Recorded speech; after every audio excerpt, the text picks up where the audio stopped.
Good morning students. हमारे इस chapter का एक लास्ट टॉपिक रहता है equilibrium is possible at full employment, under employment, beyond full employment.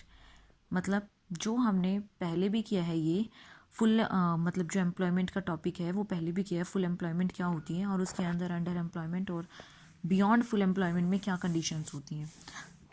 तो अकॉर्डिंग टू केंज आज हम डिमांड और सप्लाई के रिगार्डिंग बात करेंगे कि हमारी डिमांड और सप्लाई में हमारी फुल एम्प्लॉयमेंट, अंडर एम्प्लॉयमेंट और बियॉन्ड फुल एम्प्लॉयमेंट किस प्रकार रोल प्ले करती हैं। तो फर्स्ट हम लेते हैं पूर्ण रोजगार संतुलन, फुल एम्प्लॉयमेंट इक्विलिब्रियम।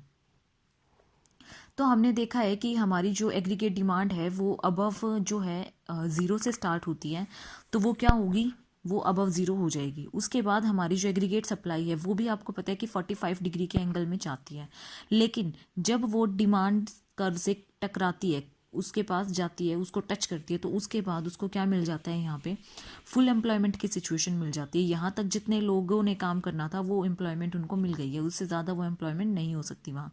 तो फिर उसके बाद क्या होगा, वो कांस्टेंट जाएगी, और कांस्टेंट के केस में फिर हमारा प्रोडक्शन कैसा आता है, कांस्टेंट आता है। तो ये होता है हमारा फुल एम्प्लॉयमेंट का केस, ये नॉर्मल केस है।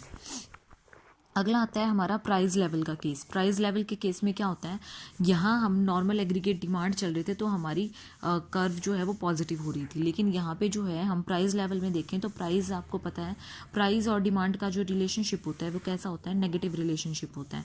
इसीलिए डिमांड हमारी क्या हो रही है, ऊपर से नीचे आ रही है। तो वही आपका डिमांड कर्व और आपका एएस कर्व वही 45 डिग्री, देन जहाँ 45 डिग्री इसको मैच कर गया उसके बाद ये क्या हो गया, कांस्टेंट हो गया। उसके बाद हमारा प्रोडक्शन क्या हो जाता है, फिर कांस्टेंट हो जाता है।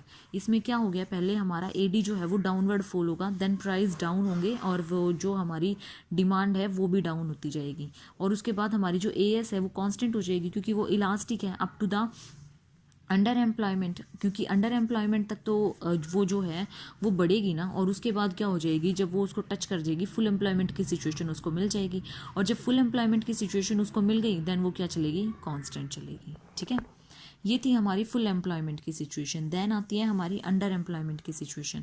अंडर एम्प्लॉयमेंट की सिचुएशन में क्या होता है कि हमारे यहाँ पे जो है ना वो इक्विलिब्रियम लेवल पे पूरे के पूरे सभी बंदों को रोज़गार नहीं मिल पाता।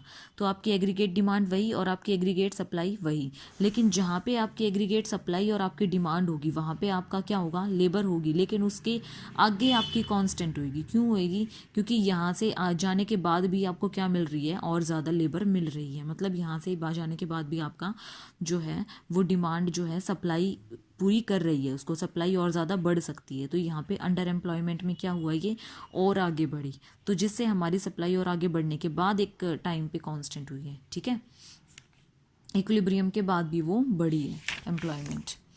वो थी हमारी नॉर्मल। ये आती है हमारी प्राइस लेवल के केस में। प्राइस लेवल के केस में वही जो हमारी चलती है कि हमारी जो एग्रीगेट सप्लाई होती है वो क्या होती है, 45 डिग्री के एंगल में जाती है देन बढ़ती है। ऐसे ही इसमें एग्रीगेट डिमांड, फिर हमारी 45 डिग्री की सप्लाई आप ऐसे कर दें और उसके बाद ये कांस्टेंट जाएगी। इसमें जो है वो इसका जो जहाँ ये टच करती है वो पूरी कर्व नहीं दिखा रखी है आपको, बस ऐसे ही बॉक्स बना के दिखा रखा है। ठीक है, तो ये है हमारा प्राइस लेवल का।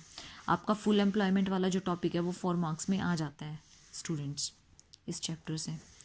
नेक्स्ट टॉपिक है आपका beyond full employment. Full employment से अति फुल एम्प्लॉयमेंट से मतलब हो जाने के बाद भी आपका जो है वो हाई हो जाते हैं। क्यों हाई हो जाते हैं, क्योंकि सप्लाई होती नहीं है आपके पास और आपकी डिमांड ज़्यादा होती है इसीलिए। ठीक है, इसमें जो आपकी ये है, यहाँ पे आपकी एग्रीगेट डिमांड है और आपकी सप्लाई, आपकी जो सप्लाई है वो यहीं पे पूरी हो चुकी है, लेकिन उसके बाद भी आपकी डिमांड हो रही है, तो आपके प्राइजेस क्या हो जाते हैं, हाई हो जाते हैं स्टूडेंट्स।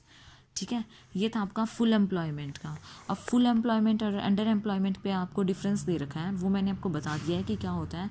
अगर फिर भी एक बार मैं इसको बता देती हूँ। इसमें फुल एम्प्लॉयमेंट के केस में क्या होता है, कीमत जो है उसमें वृद्धि होती है और इसमें वृद्धि नहीं होती। दूसरा, इसमें पूर्ण रोजगार का एक स्थिर संतुलन होता है और अल्प रोजगार में कोई स्थिर संतुलन नहीं होता। इसमें एक टाइम पे जो है वो करने पर उसी से अपने प्राइजेस डिसाइड कर लेते हैं। यहाँ से प्राइस डिसाइड नहीं होते, उसके बाद भी क्या होता है, आगे बढ़ जाती है सप्लाई। तो ये थी हमारी फुल एम्प्लॉयमेंट का केस। ये इसमें आपको इतना ही करना है इस चैप्टर में, बाकी और नहीं करना। ओपन इकोनॉमी आपको पता होनी चाहिए। बाकी ओपन इकोनॉमी क्या होती है, ओपन इकोनॉमी वो होती है जिसमें हमारा कोई भी आपके ऊपर रिस्ट्रिक्शन नहीं होती, कुछ भी आप कहीं से भी कुछ भी जीडीपी प्रोडक्शन वगैरह कर सकते हो, इसका कोई भी आपका एक्सपोर्ट इंपोर्ट कर सकते हो, इसमें कोई आपको प्रॉब्लम नहीं आती।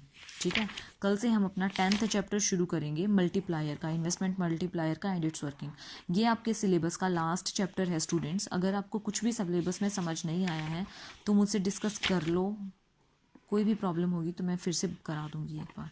ये 10th चैप्टर हम अपने नेक्स्ट लेक्चर में करेंगे। Thank you.